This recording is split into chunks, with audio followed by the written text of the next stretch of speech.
안녕하세요. 오늘의 데일리 뉴스레터에 오신 것을 환영합니다. 1. 중국이 18조 원 들인 캐나다 광산 한국에 강제 압류 확정. 2. 한국이 작심하고 만든 이무기 좀 보세요.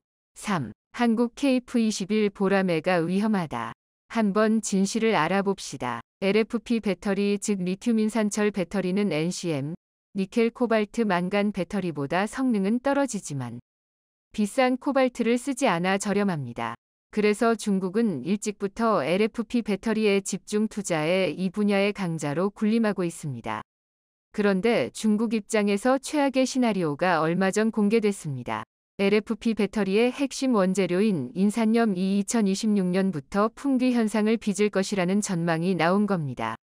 LFP 배터리에 대한 수요가 늘면서 주원료인 인산염 고갈 속도가 빨라졌고 4년 후에는 풍귀 현상마저 보일 것이라는 경고가 나온 것인데요. 생산되는 배터리의 90% 이상이 LFP 배터리인 중국으로서는 시급히 대책을 마련해야 하는 상황이 된 것입니다. 인산염이 이처럼 부족해진 이유는 LFP 배터리 사용량은 늘고 있지만 원재료인 인산염 공급의 증가 속도가 수요를 따라가지 못하고 있기 때문입니다. 인산염은 95%가 중금속이 함유된 퇴적암에서 발견되는데 퇴적암에서 추출한 인산염은 약 10%만 배터리로 전환할 수 있습니다. 생산은 까다로운데 수요는 전기차 배터리뿐 아니라 다양한 분야에서 광범위하게 쓰이다 보니 생산이 수요를 못 따라가고 있는 것입니다. 사정이 이렇다 보니 어마어마한 인산염 매장지가 발견되지 않고서는 뾰족한 대안이 없어 보인다는 게 배터리 업계의 관측입니다. 사실 중국이 처음부터 LFP 배터리를 고수한 이유는 한국 기업들이 움켜쥐고 있는 NCM 기술 특허를 피하기 위해서였습니다. 한국 배터리 기업들이 갖고 있는 NCM 기술 특허는 쉽게 따라올 수 있는 것이 아니었습니다.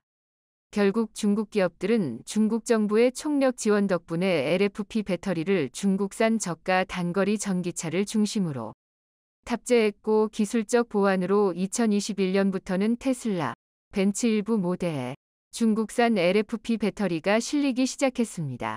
몇 년 전만 해도 무서울 게 없었던 중국산 LFP 배터리 회사들은 한국의 3원계 NCM 배터리 시대가 종말을 맞을 것이라며 비웃었습니다. 하지만 지금은 상황이 어떻게 됐을까요? 위기에 몰린 건 중국입니다. 한국의 배터리가 아닌 중국 LFP 배터리의 종말이 다가오고 있다는 것을 보여주는 징후들이 더 뚜렷합니다. 테슬라는 LFP 배터리 적용 범위를 2년 전과 비교해 더 이상 확장하지 않고 있습니다. 중국 자본에 먹힌 벤츠 말고는 LFP 배터리를 탑재하겠다는 전기차 제조사도 나타나지 않고 있습니다.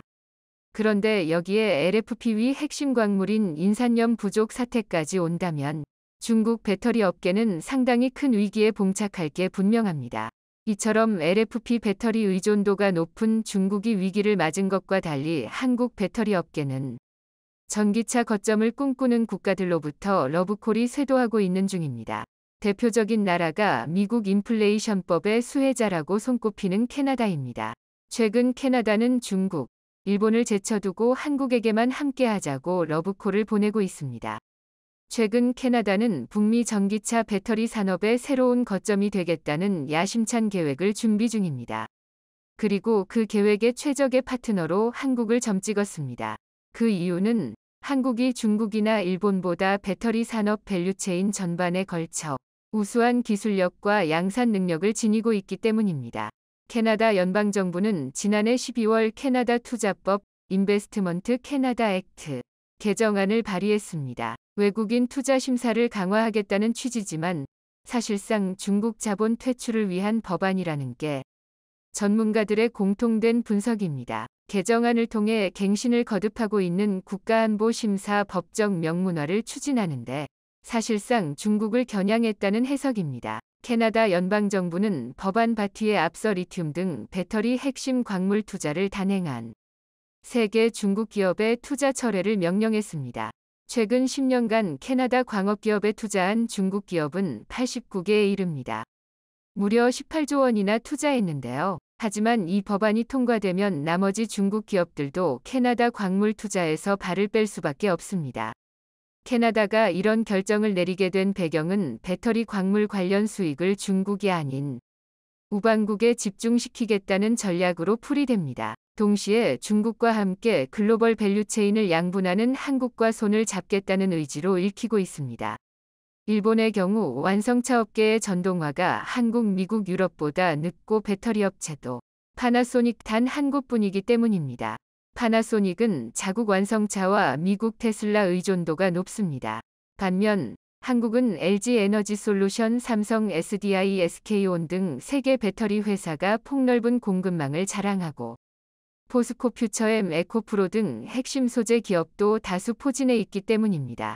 캐나다가 한국과 손을 잡고 싶어 하는 또 하나의 이유는 기술력 때문입니다.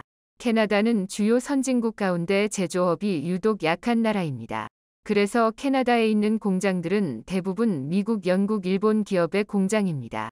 인프라는 탄탄하지만 자체 기술력은 부족한 나라인 캐나다는 캐나다의 삼성격인 항공우주기업 본파르디에 4세가 꺾인 뒤부터 위기감을 느꼈고 우리도 해보자며 국가 체질 개선을 추진했습니다.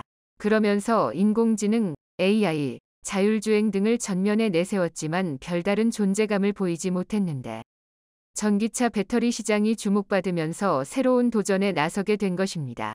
캐나다는 핵심 광물을 기반으로 배터리 소재, 배터리 셀 팩 모듈, 전기차 밸류체인 구축을 목표로 하고 있는데요. GM 포드 스텔란티스가 설립한 온타리오주 자동차 공장이 전동화 모델 생산을 시작하는 시점에 발맞춰 배터리 공장을 유치하고 이곳 공장에 필요한 소재와 소재 기업이 필요로 하는 핵심 광물을 자국 내에서 조달하게 할 방침입니다.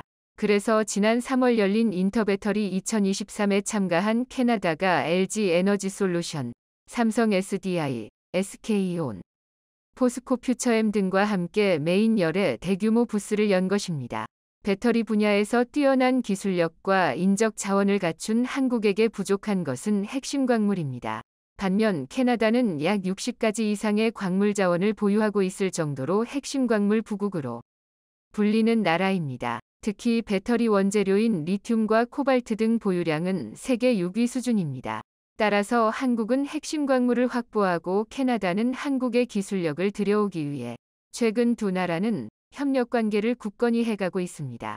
무엇보다 미국 인플레이션 감축법 IRA 시행으로 북미 지역에서 2차 전지 등에 쓰이는 핵심 소재 공급이 중요해졌기 때문입니다.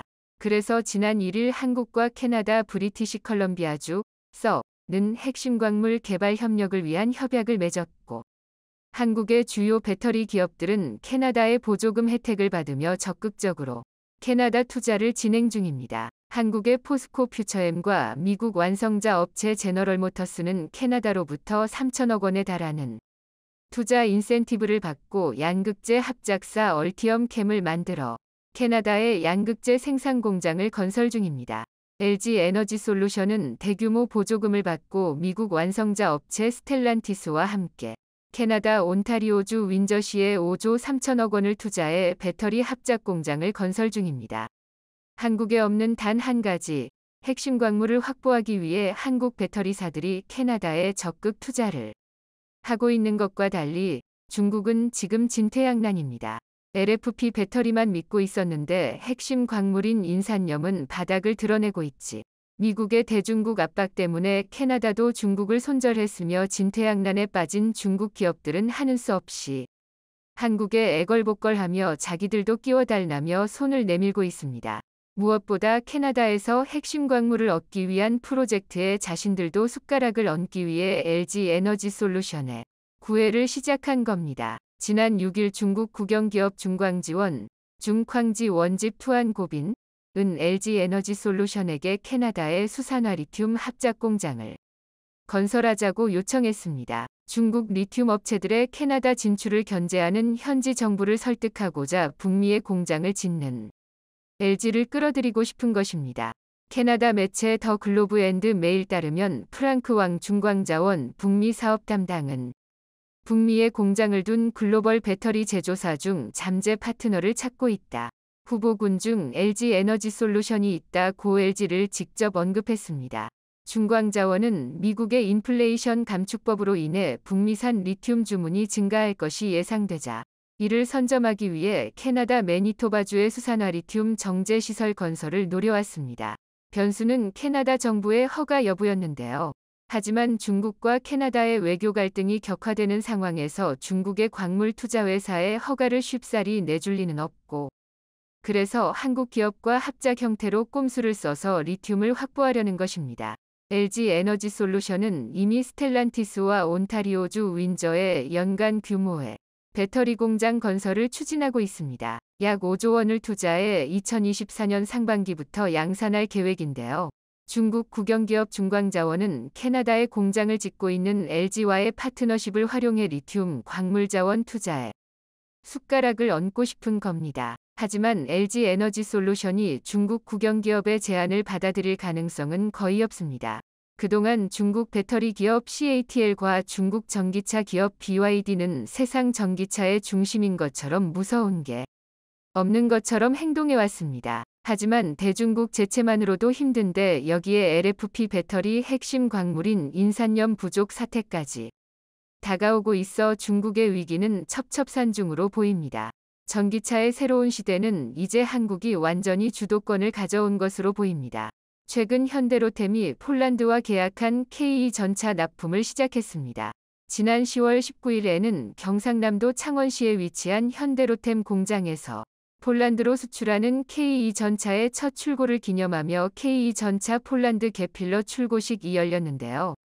해당 기념행사에는 방위사업청장과 육군 군수사령관 등 국내 주요 관계자들은 물론 마시에이 야부온스키 폴란드 육군사령관, 피오트르 오스타셰프스키 주한 폴란드 대사 등 폴란드 관계자들도 자리에 많은 이들의 관심을 받았습니다. 한국 방산에 대한 전 세계의 관심이 나날이 늘고 있는 가운데 많은 군사 전문 방송에서 한편 폴란드가 K2 전차와 K9 자주포, FA-50 경공격기, 다연장 로켓 천무에 이어 최근에는 한국의 명품 장갑차인 레드백까지 도입하는 것을 검토하고 있다는 소식이 전해지며 전 세계의 관심이 집중되고 있는데요. 지난 10월 19일 경상남도 창원시에 위치한 현대로템 창원 공장에서 폴란드로 수출하는 K2 전차의 첫 출고를 기념하는 K2 전차 폴란드 개필러 출고식이 개최됐습니다. 기수가 힘차게 깃발을 흔들자 K2 전차 10대가 열을 지어 빠른 속도로 진군하기 시작했는데요. 하늘에서는 꽃가루가 휘날리고 사방에서는 축포와 함께 연신 함성이 터져나왔습니다. 전차들은 정차한 뒤에도 제자리에서 순식간에 방향을 비트는 움직임을 선보이는 등 우수한 기동력을 자랑했습니다. K2 전차 폴란드 개필러 출고식에서 개필러란 구형 전차와 차기 도입될 신규 전차 간의 공백을 메운다는 뜻인데요. 현대로템은 폴란드와의 1차 계약분 180대줄 10대를 우선 공급하기로 했습니다. 일부 물량을 우선 수출하여 폴란드군의 전력 손실을 최소화하겠다는 것입니다. 현대로템은 지난 7월 폴란드 군비청과 K2 전차 긴급 소요 및 폴란드형 K2 전차 980대에 대한 4조 5천억 원 규모의 수출 기본 계약을 체결했고, 이어 8월에 1차 인도분인 180대에 대한 수출 실행 계약을 맺었습니다. K2 전차가 해외로 수출되는 것은 이번 폴란드의 경우가 처음인데요. 흑표라는 별명을 가진 K2 전차의 엔진 출력은 1500마력으로 포장도로는 시속 70km, 비포장도로는 시속 50km로 주행할 수 있습니다.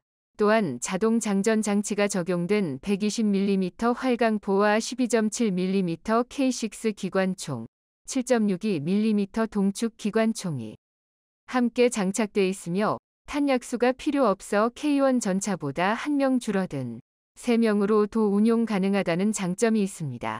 이용배 현대로템 사장은 기념사에서 이번 수출로 양국 간의 유대가 더욱 돈독해지고 향후 관계에도 중요한 디딤돌이 될 것이라며 품질과 성능을 보장해 적기에 물량을 공급, 폴란드의 자주 국방에 기여하겠다고 그 감회를 밝혔습니다.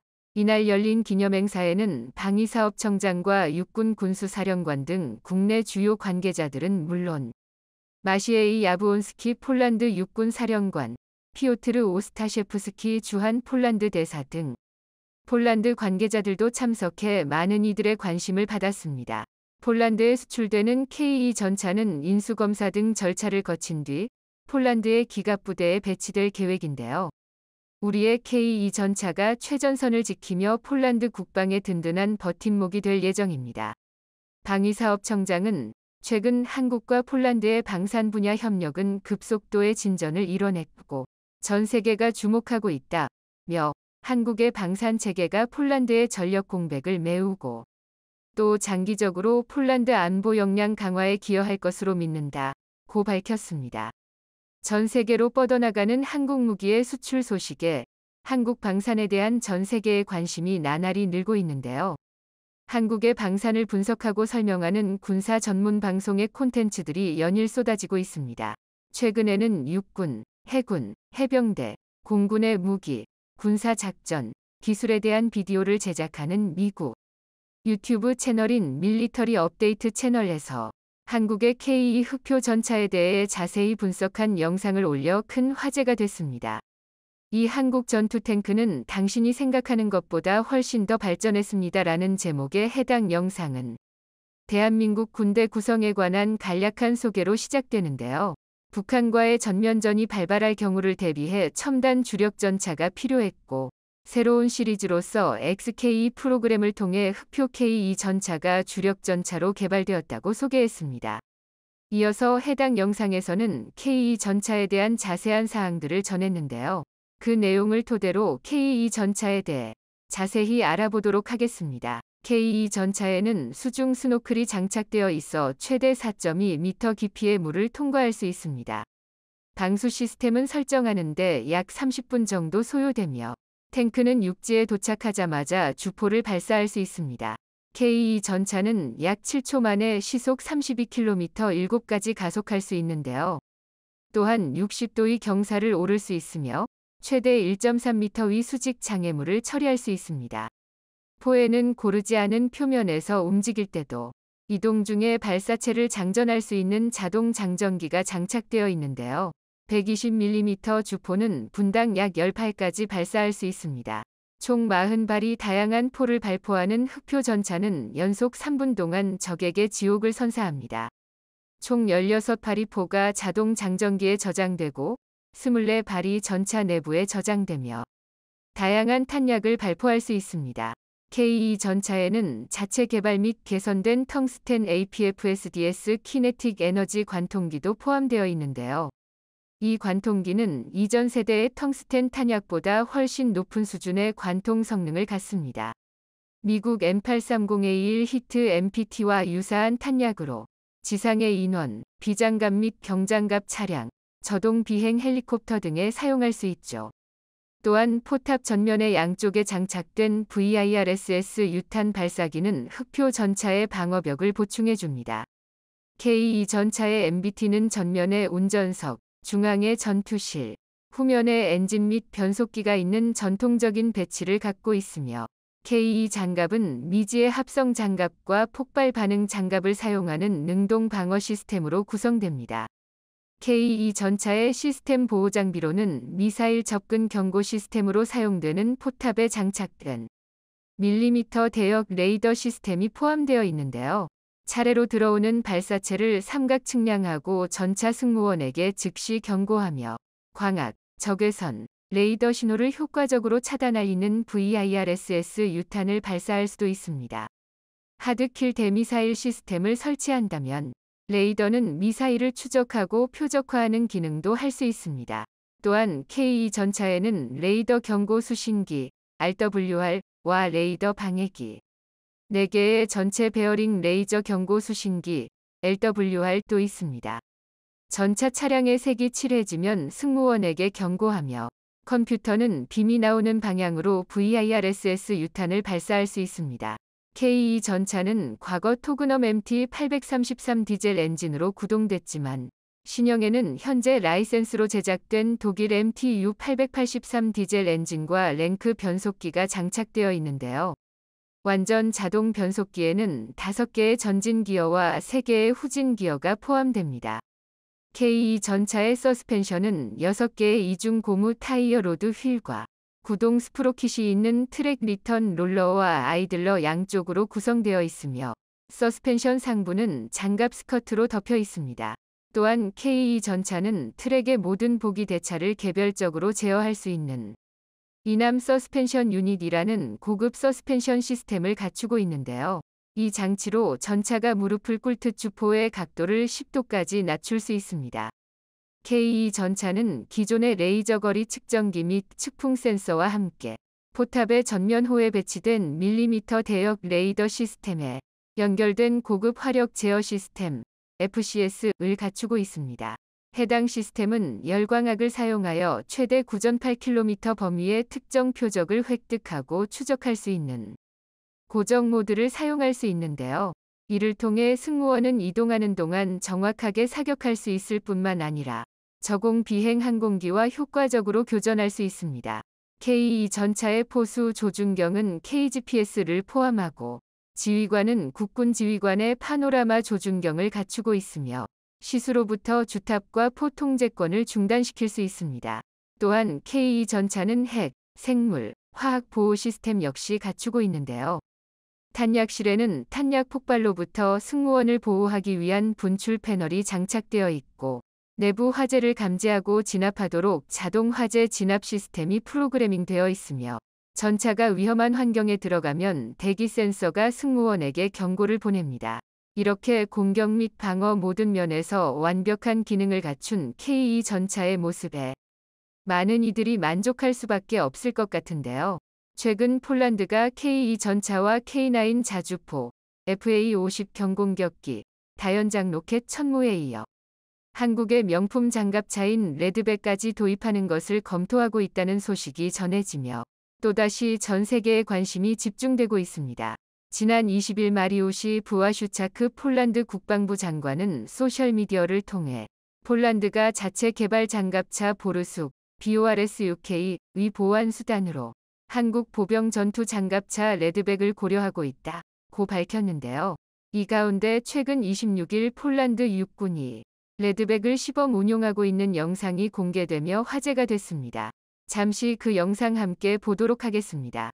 강력한 공격력과 방어력을 가진 고성능 장갑차이지만 가격이 비싸다는 단점이 있습니다.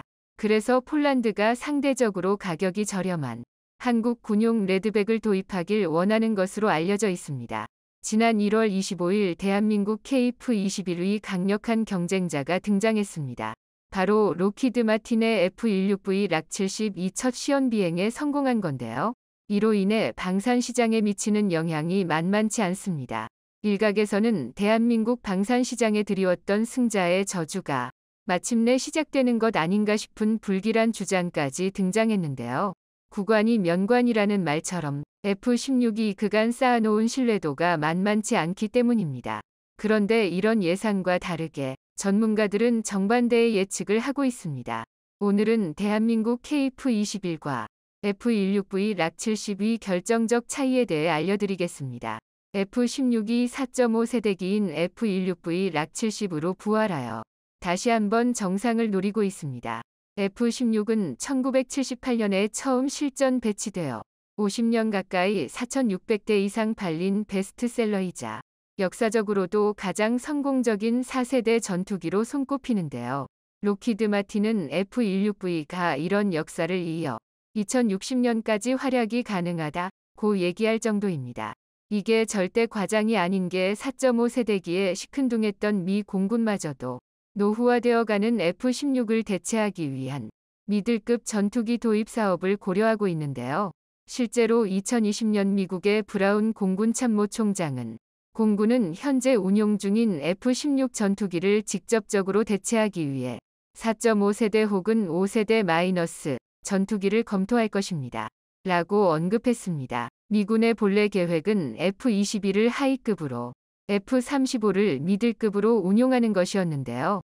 하지만 하늘 높은 줄 모르고 치솟고 있는 F-35 운영 유지비에 생각을 바꿔 5세대 전투기보다 스텔스 성능은 부족하겠지만 다른 전투 기능들을 상당수 탑재할 수 있는 4.5 세대 전투기에 주목하고 있는 것입니다.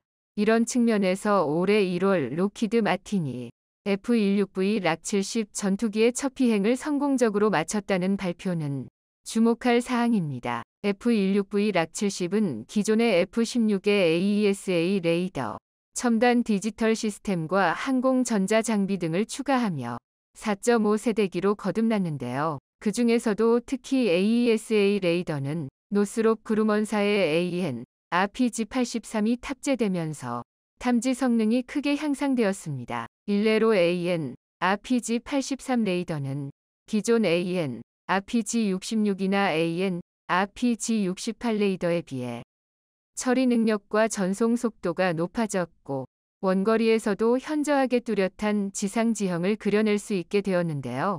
AN, RPG-83로 F-16V 락70은 최대 370km까지 탐지가 가능하며 전천후로 표적을 탐지하고 획득할 수 있게 되었습니다.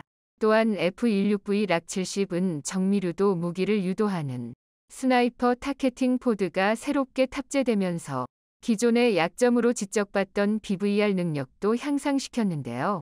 상대 위협 범위 밖에서 적군을 타격할 수 있는 스탠드오프 계열 무장이 통합되면서 원거리 정밀 유도 공격 능력을 확보했습니다. 이외에 신형 전자전 장비와 항전 장비로의 교체, 조종석의 전면 디지털화 등 향상된 데이터 링크 체계 속에서 정보 교신량과 처리 속도가 향상된 것으로 보이는데요.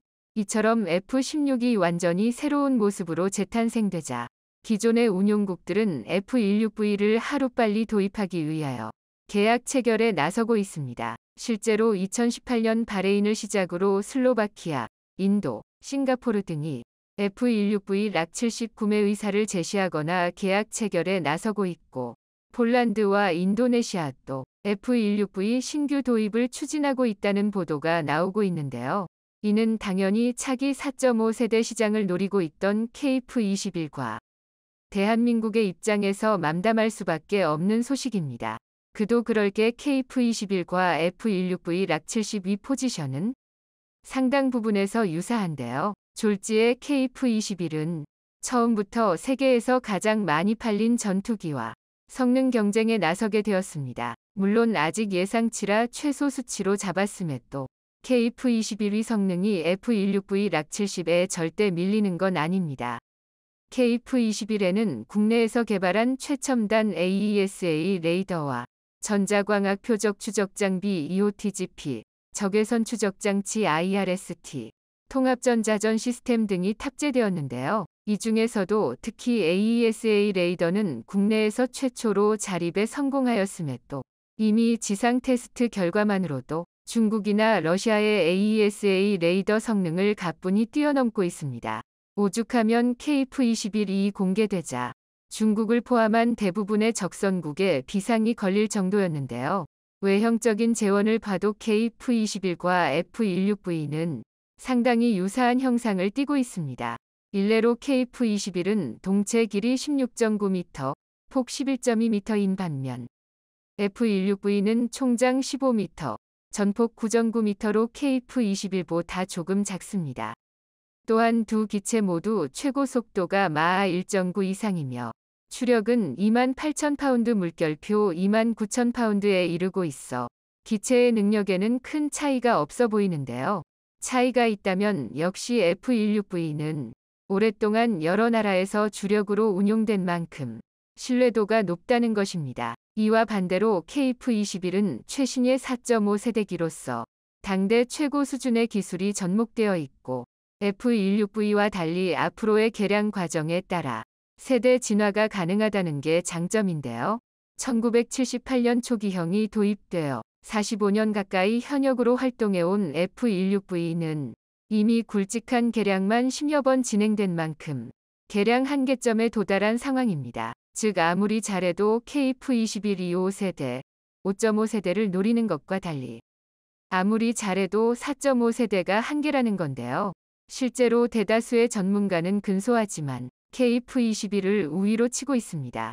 당장 미 공군부터가 최적의 전투력 발휘를 위해 전투기 혼합 배치를 연구하면서 4.5세대 전투기로 F-16V 락72 구입을 배제했는데요.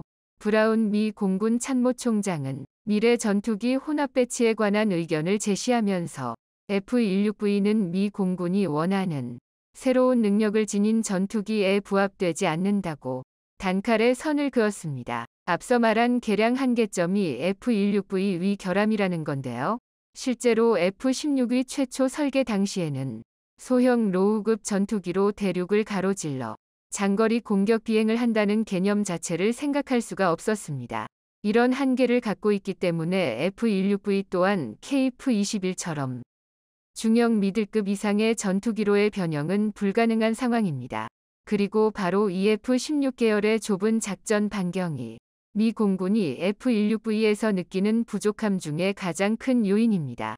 날이 갈수록 미중 갈등이 격렬해지고 있는 상황에서 중국이 러시아까지 자신들의 영향력 아래에 두면서 미국은 아시아 태평양 지역이나 유럽 지역에서도 발생할 수 있는 위기에 대비할 수밖에 없게 되었는데요.